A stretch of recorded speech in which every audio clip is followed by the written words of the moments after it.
Hi everybody, it's Matt with Preventive Tree here. What we are looking at today is pine needle scale. It's becoming a more and more common bug that we are dealing with here in Colorado. Pine needle scale affects the needles of the tree, and what you'll find is white flecking on the needles of the tree. Each individual needle may have anywhere from 5 to 10 and even upwards of that on each individual needle.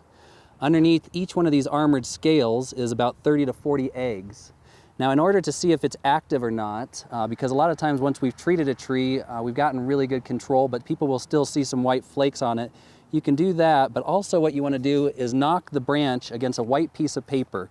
So what we'll do is just knock the branch against that, and then what we do is we're trying to isolate the eggs on the paper itself. So then you can do a smear test, and then all of these little red dots and smears are the pine needle scale eggs. So once you've done your paper test and you see that you do have red streaks across the white piece of paper, you do have pine needle scale. So there's two different ways that we treat for that with Preventive Tree. We can spray the tree while the crawlers are active, and we spray it with bifenthrin and a dormant oil, or we can do a systemic injection in the soil, and that will give you good control as well. So on this tree, for example, what I would recommend doing is a soil injection. This tree is relatively immature in size. It's about 25 feet tall.